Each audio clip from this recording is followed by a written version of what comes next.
Okay, so we'll start. So this is going to be a 40 minutes demonstration on MSBI 2012. So wherein I'll explain to you how the course will be and what will be covered exactly as part of each module and all those things, and then I'll give you a technical demonstration on integration services. So at any point of time, if you have any questions, you can simply stop me and raise questions. So in this course, we will be covering for you MSBI 2012, wherein we'll be covering for you integration services, reporting services, and analysis services. This is actually 35 hours of course, and we will be meeting for 75 minutes every day from Monday to Friday of India. So whatever programs that I demonstrate, those programs will be emailed to you right after the session when we meet officially.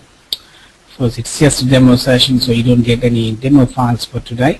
But once we start this batch officially, you'll be getting all the lab exercises from me at the end of each session.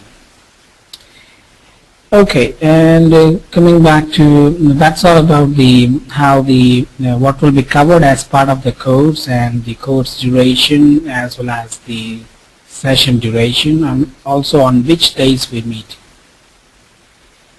And coming back to my profile, that's my name, and I'm actually a Microsoft certified trainer, and I'm a corporate trainer in India. And I've been teaching for more than 16 plus years in the IT industry. And for the last 4.5 years, we are doing lots of online trainings for the people in US, UK, and Australia. In addition to MSBI, I also teach the other subjects like SharePoint, .NET, BizTalk Server, and plenty of other Microsoft technologies. Okay, fair enough. So that is sufficient, and if you would like to know more profile about me, you can speak to BigClasses. They will forward my profile to you. Okay, so let's start now. So as such, when we talk about Microsoft SQL Server Business Intelligence, there are 3 different modules, and like integration services, reporting services, and analysis services. So the BI life cycle consists of these 3 things. Initially, any BI project starts with integration services and follows by analysis services and then reporting services. So ideally, it's the integration services, which is an ETL tool, we call it as, like what we call it as extract, transform, and load. It's an ETL tool. So with the ETL tool, we actually start our BI project. So I'll just explain to you what exactly is an ETL tool and what it does. So for example, ideally, learning MSBI will help you if you take some context or if you take some scenario. That way it makes much more sense. Imagine there's an organization who are into business for more than 10 years, for example. So during all these 10 years, they have collected plenty of data. The plenty of data has been entered into their systems, but not in a proper way. So some employees were actually good in Excel, so they stored data in Excel. Some were good in Access, for example. Some stored it in MySQL. So what happened is, during all these 10 years, the employees of that organization have stored data very easily, but in different database systems. So then company management has realized our data is existing in different database systems, so thus we are not actually able to make anything out of that data. So that's where the request for an ETL project manager. So the duty of the ETL project manager is to identify across the organization where the data is lying.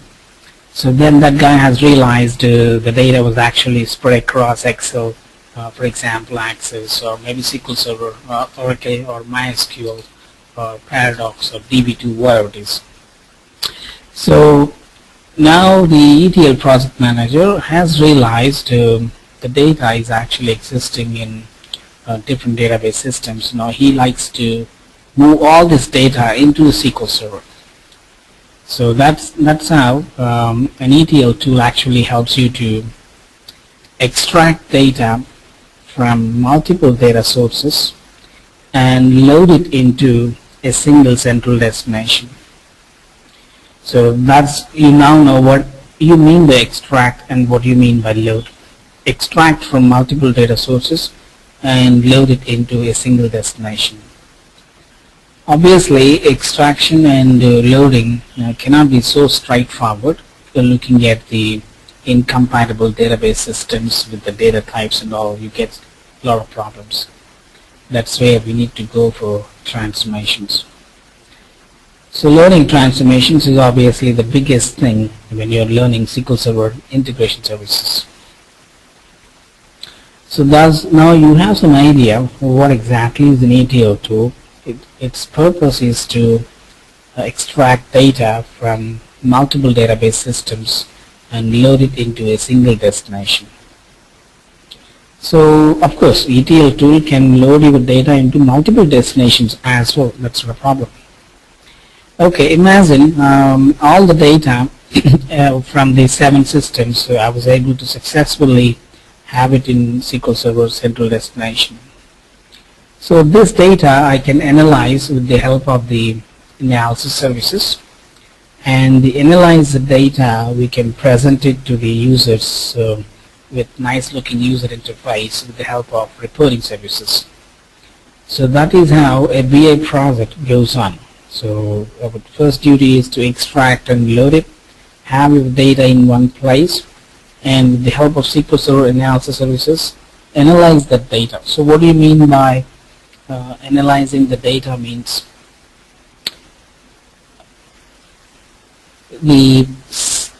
for example, if somebody asks, if the management likes to know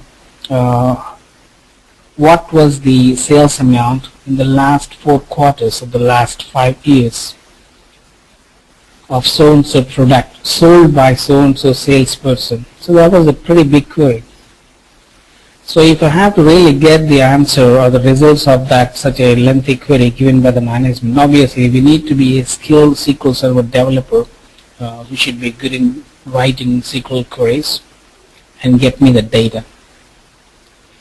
So obviously writing such complicated queries does take some time. That's why we have an analysis services tool, or SQL Server analysis services, whose duty is to analyze the existing data, and it gets prepared with all kinds of results that you might be looking for.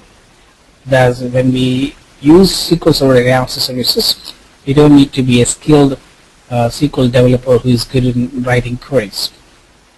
So analysis services will actually do for you writing those queries and giving you those results. But analysis services actually uses very special queries called as MDX queries. Because MDX queries will be covered for you when I teach SQL Server analysis services. Multi-dimension expressions.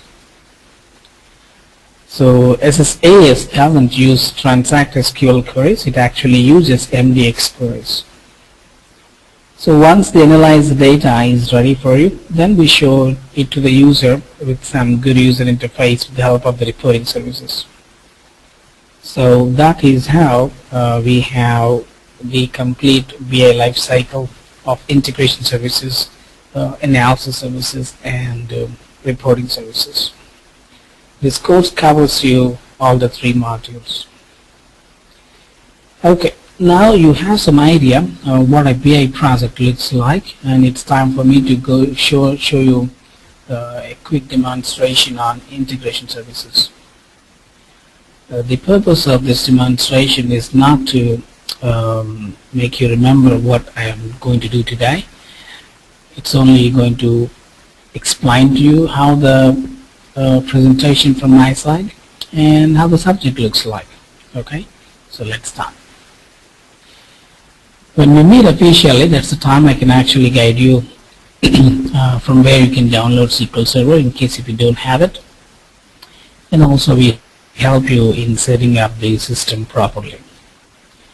First of all, you can see here under Microsoft SQL Server 2012 we have something like SQL Server Management Studio. Obviously, in the Management Studio we're going to have a sample database upon which we're going to make our queries. I'm using Windows-based authentication to get connected to my SQL Server database engine.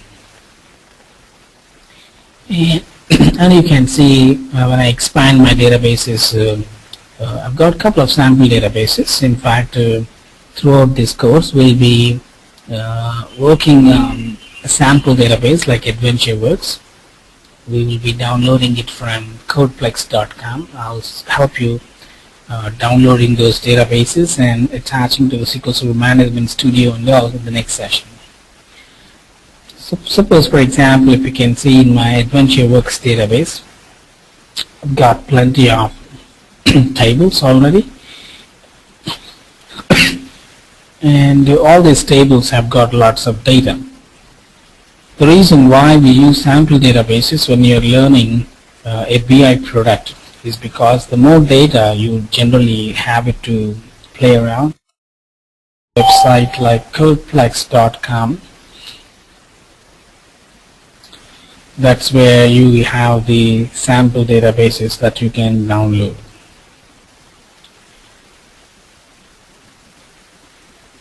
So even when we learn analysis services, we'll be downloading some special databases or sample databases from the same website called as codeplex.com. So the database that you are currently seeing on my system is one of the database that is being downloaded from the same website. Okay, that's okay. The site is sick sometimes, so we'll close it, no issues. So what's my objective of this demonstration is my plan is to move some data from the customer table into an Excel file-based system, for example, with the help of EDO tool. So when you see under SQL Server 2012, we have something like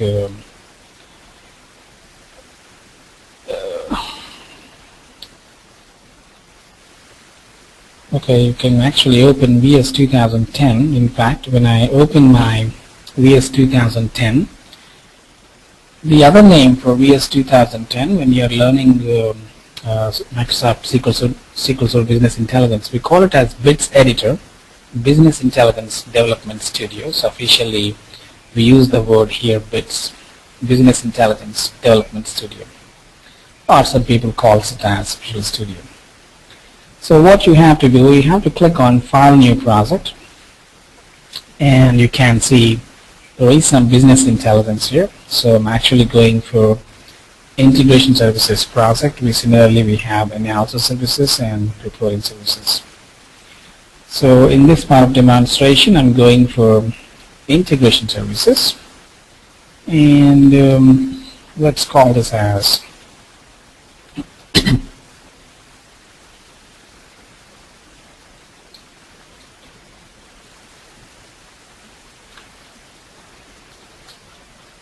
let's call it as SSIS demo. I say OK.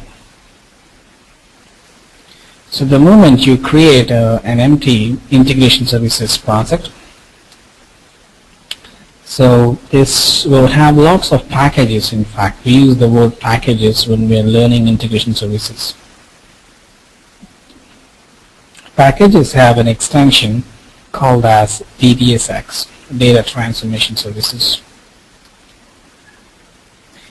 So within this DTSX package, we will be trying to do that migration part. So if you go to the View and Solution Explorer, and that's where you have our package. Let me actually give a better package, something like say day 1, first exercise. We call this as SQL Server 2 Excel, for example. So throughout this course, this is how I will be naming the file. So on which day we did how many exercises, you can make a note of that by looking at the file names itself. So under SSIS packages, we now have one DDSX package. So you can see every SSIS package is divided into multiple sections, like there's a control flow, and then there's a data flow, there's some event handlers for you, there are some connection managers, package explorers like this. For today's demonstration, my intention is to move the data from the customer table to Excel or any other file system or Oracle, MySQL, whatever it is. So first of all, we are in the control flow. In the control flow, there's an activity called as data flow task. I want you to drag and drop this here. Any data migration or any data flow operation starts with the data flow task. So once you have the data flow task, you can actually give some better name to this, maybe export customer data into Excel, for example. So I need to double click on my data flow task. Now you can see you've been moved from control flow to data flow. This is your control flow and this is your data flow. Inside the data flow, we want to copy data from SQL Server to Excel. So what I'm actually going to do, we're going to type one of the source like OLEDB source for SQL Server.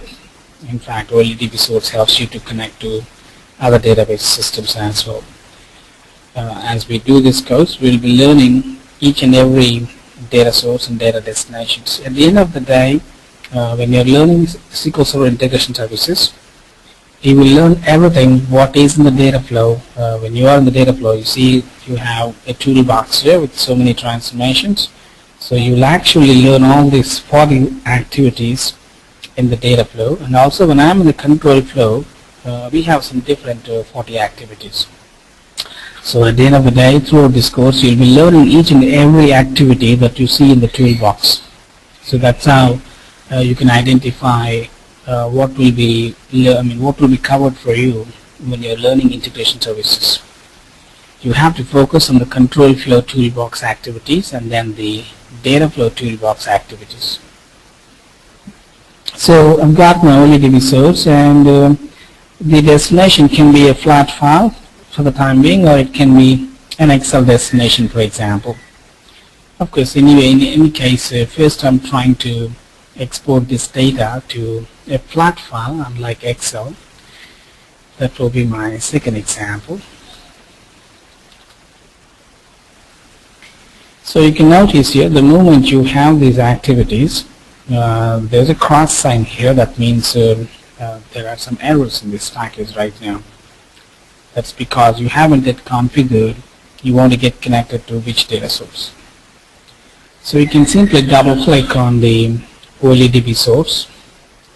You need to create a new connection string to speak to the AdventureWorks database that I have on my system. I just type dot for my local SQL Server. And what's the database we want to play with is AdventureWorks. You can test your connection. You want to work with which table, for example? Customer.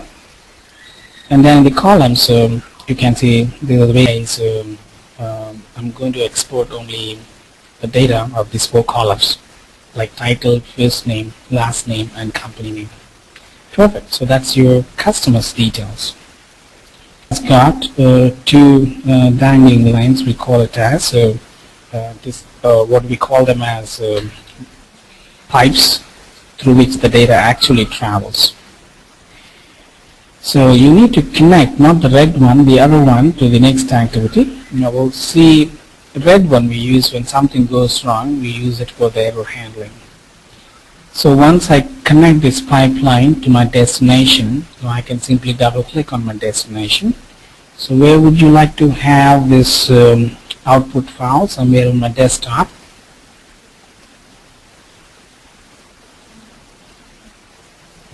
So I'm going to keep my file on my desktop. Let's call this as output1.txt. And you can also say column names in the first data row because we would like to see the column headings. And also you can see what columns we're going to migrate. Also you can see in the mapping, so the lines are already there. Now for example, you wish you don't want company name to be migrated, you can ignore it. When you ignore, you see that line is lost. And again, I can select it back again. Fair enough, so that's a simple demonstration. So I'm done with my first exercise. The moment I run this package, it actually starts migrating data from my customers table in SQL Server to an Excel file, to a flat file. So everything is perfect. 847 records have been migrated. I can actually stop the execution of the package. And when I come to my desktop, when I open my output1.txt, you can see the data, what you have in SQL Server a couple of seconds back is now inside a flat file. So that is how, at the end of the day, ETL's tool's main duty is to export data from one system to another system. Of course, there are plenty of other things that we could do. This is the very basic example of data migration. Those of you who have worked on SQL Server 2000, in fact, that time there used to be DTS, Data Transformation Services. Of course, SSIS cannot be compared with DTS because DTS is a very small scope-sized product, in fact, when compared to SSIS, which is pretty vast in its functionality. Okay, the last example, maybe what if I wish to export this data to an Excel file? Okay, I can create another package now, and let's call this package as day 1 SQL Server 2 Excel, for example. So the steps are going to be pretty similar. First of all, you need to drag and drop the data flow task, and then when I double click on the data flow task, I've got my OLEDB source as my source, and the destination is going to be Excel in this case. So as usual, I can double click on my source database, and we can talk to the same AdventureWorks database and the same table, in fact. And then in the columns, let's say I'm actually fine with these 4 columns of data. I can connect my pipeline to the Excel destination. When I double click on the Excel destination, we'll actually name some file, something like say output2.xls. Interestingly, Excel is a workbook, you know, and one XLS file will have so many sheets. So each sheet in an Excel workbook is literally a table. So it is actually asking me the data on the customers table you would like to put into which Excel sheet. Currently there are no Excel sheets.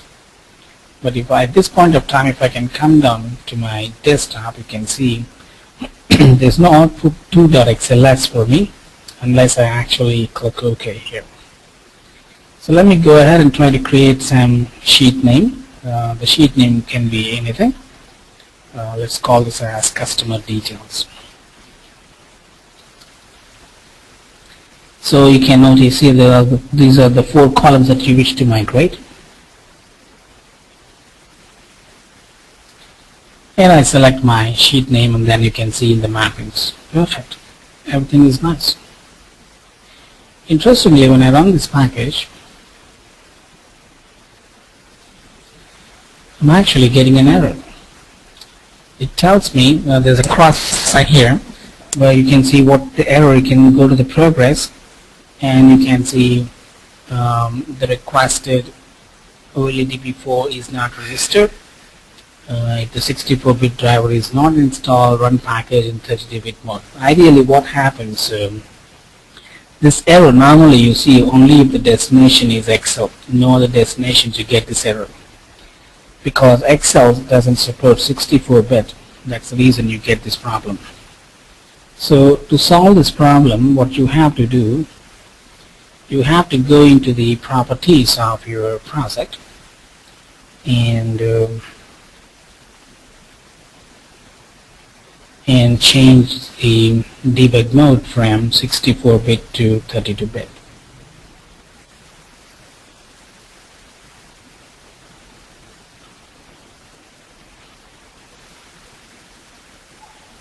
You can notice under debugging there's an option for you, run 64-bit runtime. I'm actually going to make this to false.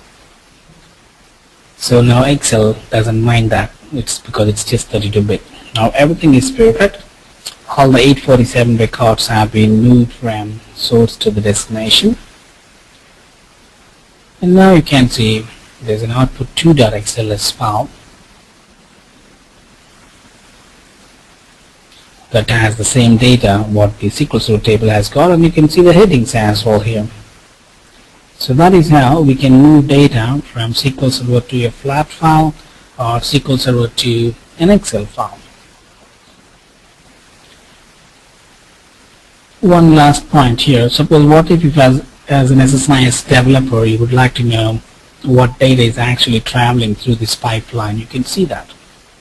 You can actually right click on the pipeline and you can say enable data viewer.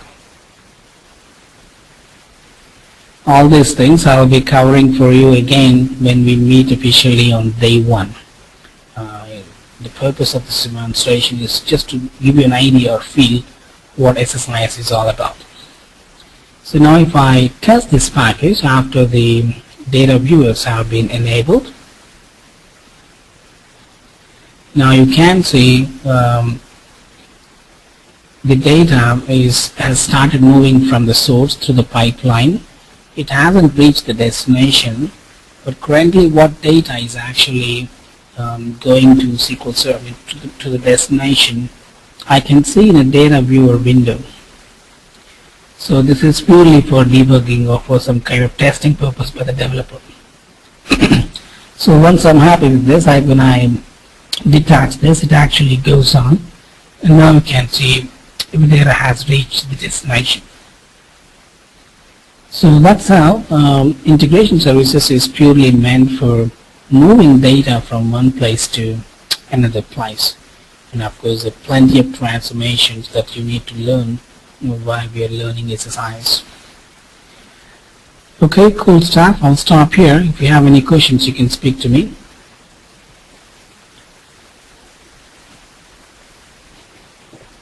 Right, Mr. Sharma, thank you. I have a few questions. Yep. I would go for them. The first thing I was wondering is that apart from these 3 particular clients, integration, analysis, and reporting services, I also understand that we need to have good knowledge of SQL Server, SQL, data warehousing, general principles, and things like that. What other subject areas would I require to be, what technical subject areas should I know to be able to become a BI developer? See, have you, what's your profile exactly? You have worked on SQL Server? Yes, I have. Yeah, that's sufficient. Ideally, to be on BI project side, one needs to have exposure to any database in the industry. Maybe it's Oracle or SQL Server or MySQL. If you know how to deal with the database, if you know how to write queries and all, that is sufficient. What about things like MDX? How much proficiency do you require? How much of MDX do you use being a Microsoft BI developer? Sorry, can you ask me again? How much? So I understand MDX is a variation of SQL, which is used within Microsoft products. I was wondering how much of that skill do you need to be a successful Microsoft CI developer? See, firstly, technically speaking, no single resource will work on all the three modules of BI in real time. Either you use integration services or you use reporting or analysis services. NBX is something that is only required in case if you settle down as analysis services developer. So even a skilled SQL Server developer, maybe you might be having 10 years of experience on SQL Server, but you will still find learning MDX difficult. So because MDX has got completely a new way of dealing with the new syntaxes and all. So in any case, you have to learn MDX from scratch. If you already have good TSQL knowledge, yes, you can easily relate some of the things with the TSQL and you get things much faster than the other guys. Right. So pretty much those three and a little bit of MDX. That actually answers my question. The second one I would like to ask is between these three components, can you say how much time in percentage the course is split? I'm actually dialing in from Australia. And we actually, I'm a very solutions-based consultant. That means I work for smaller corporations, and I intend to develop I intend to work on all three departments. That means ETL work, analysis, reporting, as well as some BA, being a consultant. So my question is, how do you split your course into these three buckets? Yeah. So actually, we teach it for 35 hours. So wherein it's almost like 7 weeks for us because we teach 5 hours in a week almost, and so you have 3 weeks for IS and 2 weeks for reporting services and analysis services. Roughly like 15, 10, 10 is what we would normally count on. Okay. All right. So pretty much 35% per tool. The only reason I asked that is I just thought that perhaps analysis services or reporting services takes more time than integration services. No. Maybe I should have mentioned that point. In real time, as I said, any project starts with integration services in real time. So actually what happens, if you take a BI project, 75% of the time is spent on ETL implementation itself, and then 20% on analysis services and 10% on reporting services on a project budget, I mean to say. So obviously integration services is a vast subset, and the next vast subset is reporting services. And analysis services is not a very big tool, but it does big things. It's all about processing the data that is in the database. So the processing itself generally takes whole night. Okay. All right. So, thank you. In real time, obviously, I recommend people analysis services only for those people who have that passion to work on the larger databases and who've been in the database industry for many years. If you are coming to the BI industry pretty newly, and if you are some .NET person and all, success rate is pretty high if you choose integration services or reporting services. Analysis services is a bit complicated in real time because you have to pretty quickly get used to the database. And obviously when you look at some 500 tables, understanding the relationship between those tables, all that things happens only if you have spent some good amount of time on database side. Right. So analysis service is pretty much like queue building so that we can stage information so that reporting services could be much faster. The reporting services reads the data from the queue. Okay, excellent. Okay. the next question I have is in context of, I understand that you would teach 2012, but the industry here is still in 2008. So what is the difference between 2008 and 2012? See, Microsoft has made some changes in the database engine. Frankly speaking, the number of changes that BI is undergoing since 2005 are very less. Previously we used to do 2008 BI only, but these days people are asking for 2012. You see some user interface is slightly different in 2012 BI.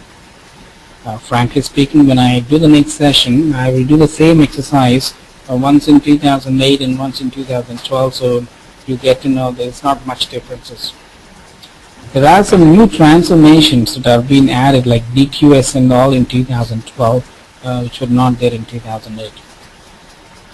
But okay. I'm pretty sure even if you learn 2008, you will be able to work on 2012 and vice versa. All right, that's good news. Also, I would like to chase the SQL Server 2012 certification. Do you think you can guide us, guide the course so that we can clear the certifications? Generally, we help people with some good material in case if they want to go for examinations. Mm-hmm. But we normally teach more than what is required to pass an exam. Okay. Because there's only one exam for all the 3 modules, so that's the percentage of topics are a bit less when it comes to examination point of view. Right. I think it has changed slightly in 2012. I think that's back in 2008. But anyway, you're the expert. And then, what about the books and materials required for this? Do you give us? Can we take these recordings home, or how do we practice? How do we keep up with your course? Basically, we will. I will be giving some ebooks to all and all these 3 modules as a reference for material. Okay. And all the exercise files will be emailed to you right after the session. All right. Okay. Because for me, I think the most important part of that is actually we practicing and doing some tasks rather than just learning about the basic transformations and things like that.